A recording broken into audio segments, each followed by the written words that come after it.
ஓம் முருகா முத்தமிழ் இறைவா வடிவேலா சக்தியின் மகனே மால் மருகா சரவண பவனே குருபாலா. திருவாழ்க திருவேதுணை, குருவாழ்க குருவே துணை. அன்பர்கள் அனைவருக்கும் பராபவ தமிழ் புத்தாண்டின் நல்வாழ்த்துக்கள். இந்த புத்தாண்டில் உங்களுக்கு ஆயுள், ஆரோக்கியம், அமைதி, சந்தோஷம், ஐஸ்வர்யம் போன்ற சகல சௌபாக்கியங்களையும் என் அப்பன் செந்தூர் முருகன் உங்களுக்கு பரிபூர்ணமாக தந்துடுவாராக. ஸ்வஸ்தி ஸ்ரீ மங்களகரமான பராபவ வருஷம் சித்திரை மாதம் 1ஆம் தேதி 14 நாள் 2026 செவ்வாய்க்கிழமை காலை 9:32 மணிக்கு சூரிய உதயாதி 8:26 நாளிகைக்கு ரிஷபலக்னம் சிம்ம நவாம்சத்தில் மங்களகரமாக பராபவ வருஷம் பிறக்கிறது. இந்த வருடத்தில் உள்ள முக்கிய கிரக பயிற்சிகள். குரு பயிற்சி முதலில் குரு வைகாசி மாதம் 18ஆம் தேதி 1/6/2026 திங்கட்கிழமை இரவு 1:50 மணிக்கு சூரிய உதயாதி நாளிகை 49:44 நாளிகை அளவில் திருக்கணிதப்படி குரு பகவான் மிதன ராசியிலிருந்து கடகராசிக்கு செல்கிறார். ஐப்பசி மாதம் 14ஆம் தேதி 31/10/2026 சனிக்கிழமை பகல் 12:02 மணிக்கு சூரிய உதயாதி 14:33 நாளிகை அளவில் திருக்கணிதப்படி குரு பகவான் அதிசாரமாக கடகராசியிலிருந்து சிம்மராசிக்கு செல்கிறார். தை மாதம் 10ஆம் தேதி அதாவது ஜனவரி 24, 2027 ஞாயிற்றுக்கிழமை இரவு 1:32 மணிக்கு சூரிய உதயாதி 46:55 நாளிகை அளவில் திருக்கணிதப்படி குரு பகவான் வக்ரகதியில் சிம்மராசியிலிருந்து கடகராசிக்கு திரும்புகிறார். அடுத்ததாக உள்ள மிகப்பெரிய கிரக பயிற்சி என்று பார்த்தால் அது ராகு கேதுவாகத்தான் இருக்கும். கார்த்திகை மாதம் 19ஆம் தேதி 5/12/2025 சனிக்கிழமை இரவு 10:33 மணிக்கு சூரிய உதயாதி நாளிகை 40:14க்கு திருக்கணிதப்படி ராகு பகவான் கும்பராசிலிருந்து மகர ராசிக்கும் கேது பகவான் சிம்மராசிலிருந்து கடகராசிக்கும் பயிற்சியாகிறார். இதுதான் இந்த ஆண்டில் நடக்கக்கூடிய 2 மிகப்பெரிய கிரக பயிற்சிகள். இந்த ஆண்டில் சனீஸ்வர பகவானுக்கு பயிற்சி எதுவும் இல்லை. ரிஷபராசி அன்பர்களுக்கு இந்த புத்தாண்டின் தொடக்கமே உங்களுக்கு பணவரவை தரும் விதத்தில் இருக்கிறது. லாபஸ்தானத்தில் சனி இருப்பதால் கவலைப்பட தேவையில்லை. குடும்பஸ்தானத்தில் குரு பகவான் விட்டிருக்கிறார். எனவே இல்லத்தில் நல்ல காரியங்கள் பலவும் படிப்படியாக நடைபெறும். சென்ற ஆண்டில் பல முயற்சி செய்த முன்னேற்றம் கிடைக்காத காரியங்கள் எல்லாம் இப்போது பரிபூர்ணமாக நிறைவேறும். தொழில் முன்னேற்றம், உத்தியோக முன்னேற்றம் நன்றாக இருக்கும். இந்த ஆண்டில் குரு பகவான் 2 முறை பயிற்சியாக உள்ளார். அதேபோல் ராகு கேது பயிற்சி நிகழவிருக்கிறது. இந்த பயிற்சி காலங்களில் வளர்ச்சியை காண இறை வழிபாடுடன் நீங்கள் முயற்சித்தால் எல்லாம் வெற்றி கிடைக்கும். உங்கள் ராசிக்கு 8ஆம் இடத்திற்கும் 11ஆம் இடத்திற்கும் அதிபதியான குரு பகவான் ஜூன் மாதம் 1ஆம் தேதி கடகராசிக்கு பயிற்சியாகிறார்.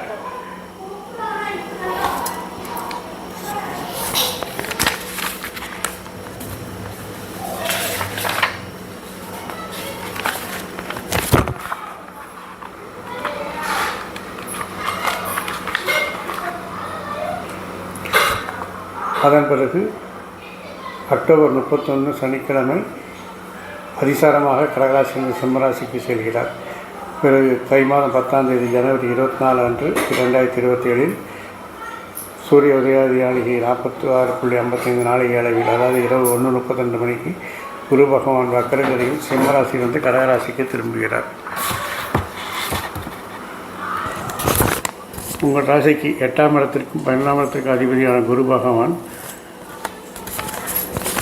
7, 9, 12ஆம் இடங்களில் அவருடைய பார்வை பதிகிறது. எனவே கலத்திரஸ்தானம், பாக்கியஸ்தானம், லாபஸ்தானம் ஆகிய 3 இடங்களும் புனிதமடைகின்றன. குருவின் பார்வை சப்தமஸ்தானத்தில் பதிவதால் திருமணம் கைகூடும். திருமணமாகாத இளம் ஆண்களும் பெண்களும் திருமணத்திற்கான பாக்கியங்கள் கிடைக்கும். இல்லறம் நல்லறமாக அமையும். குடும்பத்தில் உள்ளவர்களின் உணர்வுகளை புரிந்து கொண்டு அதற்கேற்ற விதத்தில் உங்கள் குணத்தை மாற்றிக்கொள்வீர்கள். தம்பதிகளின் ஒற்றுமை அதிகரிக்கும்.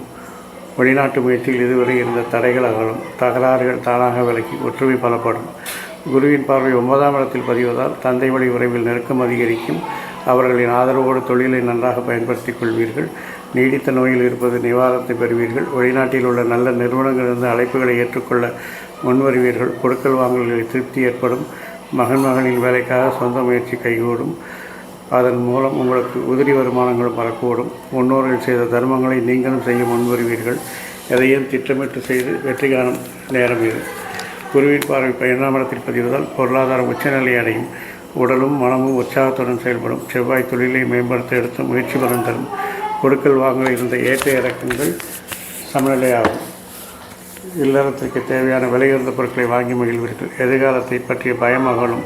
சடங்கு சம்பிரதாயங்களை நம்பிக்கை அதிகரிக்கும். எதிர்பார்த்த விதத்தில் மூதாதையர்கள் சொத்துக்கள் கிடைக்கும். உத்தியோகத்தில் கை நிறைய சம்பளம் வாங்கும் யோகம் உண்டாகும். இளைய சகோதரத்தோடு இணக்கம் ஏற்படும்.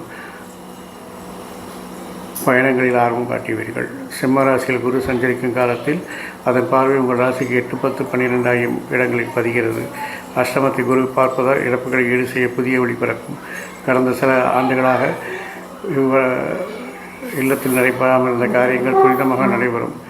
ஆகாரத்தில் கட்டுப்பாடு செலுத்துவதால் ஆரோக்கியம் சீராகும். ஆலய திருப்பணிகளில் ஆர்வம் காட்டுவீர்கள். அரசு வழியில் வேலைவாய்ப்பு இருக்கோ அல்லது வேறு ஏதேனும் உதவிகள் கேட்டு விண்ணப்பித்திருந்தாலும் அது கைகூடும். 10ஆம் இடத்தில் குரு பார்வை பதிவதால் யோகம்தான். முன்னேற்ற பாதையை நோக்கி செல்வீர்கள். தொழிலில் ஏற்பட்ட இழப்புகளை ஈடு செய்ய வேறு துறையை தேர்ந்தெடுக்க முயற்சிப்பீர்கள். புதிய ஒப்பந்தங்கள் அதிகரிக்கும். படிப்பிற்கேற்ற வேலை கிடைக்கும். தொழில் வளர்ச்சி மேலோங்கும். 7.5 சனியின் ஆதிக்கம் நடைபெறுவதால் சுயஜாதகத்தை ஒரு முறை பார்த்து இறை வழிபாடு செய்து கொள்வது நல்லது. குருவின் பார்வை 12ஆம் இடத்தில் பதிவதால் விரயங்கள் கொஞ்சம் கூடுதலாக இருக்கும். வீடு மாற்றம், ஊர் மாற்றம், இடமாற்றம் வருவதற்கு வாய்ப்புகள் இருக்கிறது. அடகு வைத்த நகைகளை மீட்கும் வாய்ப்பு உண்டு. தொழிலில் இடமாற்றம் செய்பவர்களுக்கு நல்ல தகவல் வந்து சேரும். பணிபுரியும் இடத்தில் மேலதிகாரிகள் சில நுணுக்கங்களை கற்றுக் கொடுத்து உங்களுக்கு ஆதரவு தருவார்கள். பொது வாழ்வில் உள்ளவர்களுக்கு திடீரென புதிய பொறுப்புகள் ஏற்படும். பொறுப்பு திருப்தியான பொறுப்பாகவே அமையும். டிசம்பர் மாதம் 5ஆம் தேதி அன்று உங்கள் ராசிக்கு 9ஆம் இடமான மகரத்தில் ராகுவும் 3ஆம் இடமான கடகராசியில் கேதுவும் சஞ்சரிக்கப் போகிறார்கள். 9இல் சஞ்சரிக்கும் ராகுவால் ஒப்பற்ற நற்பலன்கள் வரப்போகிறது. தொழில் வளர்ச்சி நன்றாக இருக்கும். பெற்றோரின் வாயிலாகவும் நண்பர்கள் வாயிலாகவும் போதுமான பொருளாதாரம் கிடைக்கும். கற்றவரும் மற்றவரும் பாராட்டும் விதத்தில் ஒரு நல்ல காரியம் ஒன்றை செய்து முடிப்பீர்கள். உத்தியோகத்தில் உள்ளவர்கள் வேறு இடத்திற்கு பணிமாற்றம் செய்வார்கள். தர்ம சிந்தனை அதிகரிக்கும். முன்னோர்கள் செய்த முறையான தர்மங்களை தொடர்ந்து செய்ய வாய்ப்பிருக்கிறது. 3ஆம் இடத்தில் சஞ்சரிக்கும் கேதுவால் முன்னேற்றத்தில் இருந்த முட்டுக்கட்டைகளாகாலும் பிள்ளைகளாலும் பிறராலும் ஏற்பட்ட பிரச்சனைகளாகாலும் முயற்சிகள் பலிதமாகும். பாகப்பிரிவினைக்கு உடன்பிறப்புகள் சம்மதிப்பார்கள். உங்களுக்குரிய பங்கு கைக்கு கிடைத்தாலும் அந்த இடத்தை விட்டுவிட்டு புதிய இடம் வாங்குவீர்கள்.